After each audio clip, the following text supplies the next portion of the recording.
Assalamualaikum warahmatullahi wabarakatuh. Bertemu kembali dengan Bu Retno dalam mata pelajaran ekonomi kelas 12, materi rekapitulasi jurnal khusus perusahaan dagang. Adapun kompetensi dasarnya adalah siklus penyusunan akuntansi perusahaan dagang. Materinya meliputi A. Definisi rekapitulasi. B. Tujuan pembuatan rekapitulasi jurnal khusus. C. Bentuk rekapitulasi jurnal. D. Cara membuat rekapitulasi jurnal khusus.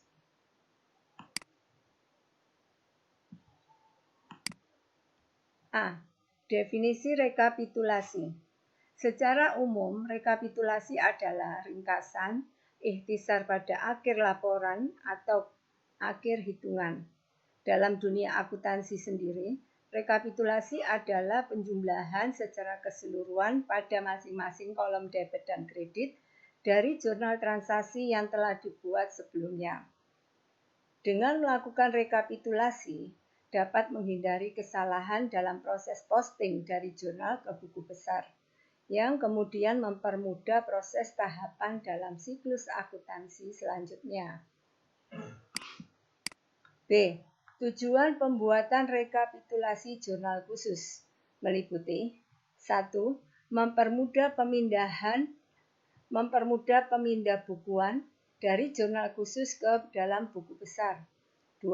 Menentukan jumlah-jumlah yang harus diposting. 3. Menghindari kesalahan dari jumlah yang diposting. 4. Menjamin kebenaran nama akun yang diposting. C. Bentuk rekapitulasi jurnal.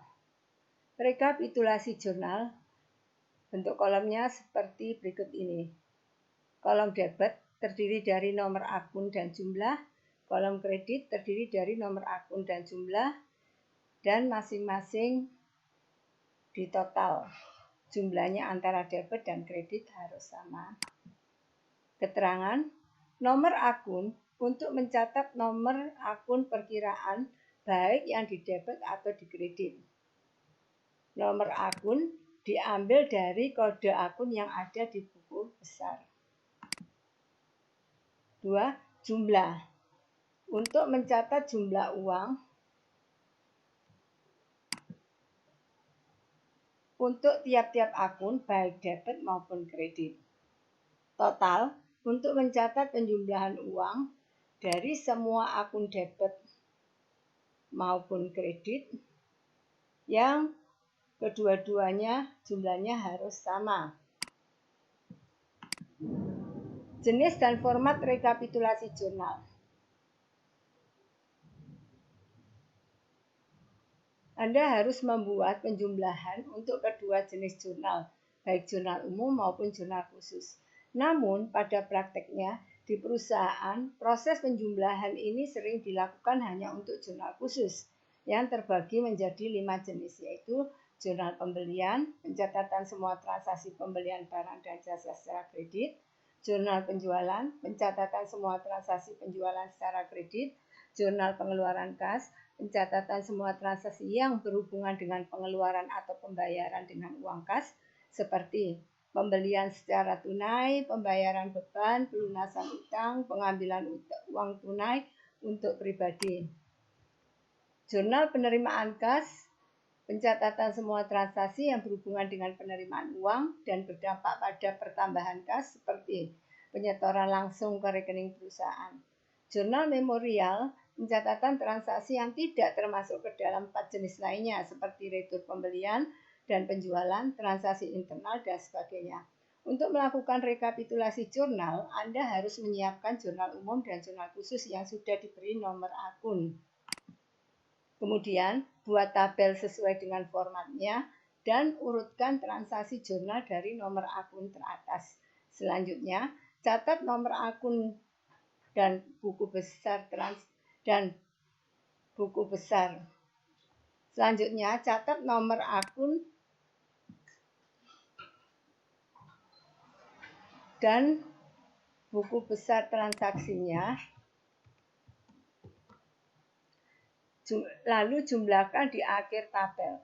Terakhir, Anda perlu memastikan jika nominal antara debit dan kredit harus sama, karena artinya jurnal tersebut balance.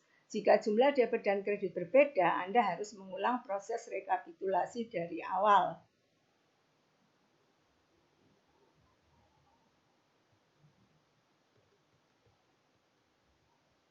Saya ulangi. Selanjutnya, catat nomor akun dan besar transaksinya, lalu jumlahkan di akhir tabel. Terakhir, Anda perlu memastikan jika nominal antara debit dan kredit harus sama, karena artinya jurnal tersebut balance. Jika jumlah debit dan kredit berbeda, Anda harus mengulang proses rekapitulasi dari awal. D. Cara membuat rekapitulasi jurnal khusus. Yang pertama, menjumlahkan nilai uang yang terdapat dalam kolom jurnal khusus. 2. Tentukan perkiraan yang didebit atau yang dikredit. 3. Memeriksa keseimbangan jumlah debit dan kredit dari masing-masing jurnal khusus. Contoh cara rekapitulasi jurnal pembelian. Perhatikan tabel berikut ini adalah jurnal pembelian. Ya. Setelah kita menyusun jurnal pembelian, maka langkah-langkah yang harus dilakukan untuk menyusun rekapitulasi jurnal pembelian adalah sebagai berikut. Yang pertama, kita menjumlahkan dulu nilai yang terdapat dalam kolom jurnal khusus. Kita jumlahkan, kemudian ditutup garis 2, kemudian kita pindahkan ke masing-masing kolom. Ya. Kalau jurnal pembelian kolom debit ya dimasukkan di rekapitulasi kolom debit. Begitu juga kredit. Ya. Setelah kita jumlahkan masing-masing kolom yang ada di jurnal khusus pembelian dan kita pindahkan, maka rekapitulasi jurnal pembelian itu berisi 1. Kode akun, yaitu akun yang diambil dari perkiraan buku besar dari masing-masing perkiraan yang ada. Contoh misalnya, di sini pembelian kodenya kepala 501 atau 511. Ya. Kemudian kita masukkan dari jurnal pembelian, kita rekap yang sebelah debit ini apa saja, yang sebelah kredit apa saja. Di sini rekapitulasi jurnal pembelian yang sebelah debit terdiri dari pembelian dan peralatan. Pembelian dan peralatan. Ya, pembeliannya sebesar 21.200.000, peralatannya 250.000. Kemudian kolom kreditnya yaitu perkiraan utang dagang. Kemudian total debit dan total kredit jumlahnya harus sama supaya balance. Berikutnya, contoh cara penyusunan rekapitulasi jurnal penjualan. Sama seperti jurnal pembelian, yaitu pertama kita jumlahkan dulu kolom yang nilai yang ada di kolom jurnal penjualan. Di sini 29.200.000.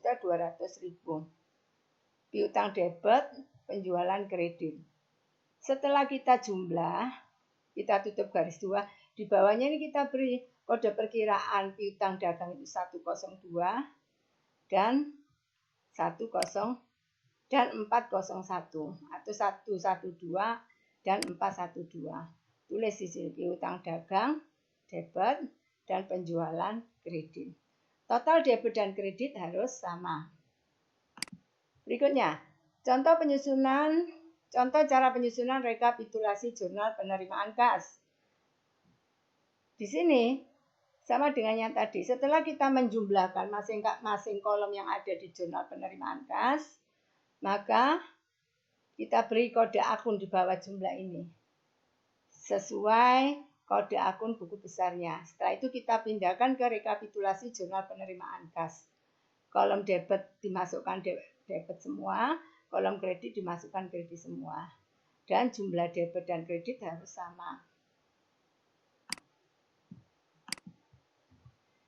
Berikutnya, contoh cara penyusunan rekapitulasi jurnal pengeluaran kas. Ya, setelah kita menjumlah masing-masing kolom yang ada di jurnal pengeluaran kas, maka kita pindahkan di rekapitulasi jurnal pengeluaran kas. Yang perlu diingat adalah pada saat kita memindahkan kolom yang ada, akun yang ada di kolom serba-serbi, kita memindahkannya sesuai dengan nama akunnya. Karena di kolom serba-serbi ini memuat banyak akun, maka kita tulis di kolom rekapitulasi sesuai nama akunnya. Beda dengan kalau kita memasukkan jumlah yang ada di kolom ini, utang, kolom pembelian, ya. Total bawahnya ini kita masukkan sesuai judul nama kolomnya. Sedangkan pada kolom serba-serbi kita tulis sesuai dengan nama akunnya, bukan serba-serbi di sini nama akunnya, tapi sesuai dengan nama akun yang ada di serba-serbi. Di sini akun serba-serbi ada 3 nama, yaitu retur penjualan, perlengkapan kantor, dan biaya usaha. Kita tambahkan di sini. Total jumlah debit dan kredit harus sama. Demikian juga contoh cara penyusunan rekapitulasi jurnal umum. Ya, rekapitulasi jurnal umumnya kolomnya terdiri dari kode akun, nama akun, debit, dan kredit. Kolom debit masukkan di debit, kolom kredit jurnal masukkan di kolom kredit rekapitulasi jurnal. Total debit dan kredit harus sama.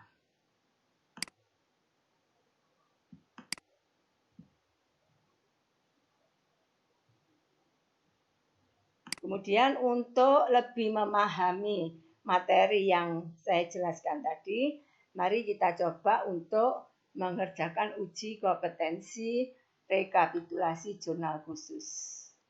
Demikianlah materi dari saya. Terima kasih atas perhatiannya. Wassalamualaikum warahmatullahi wabarakatuh.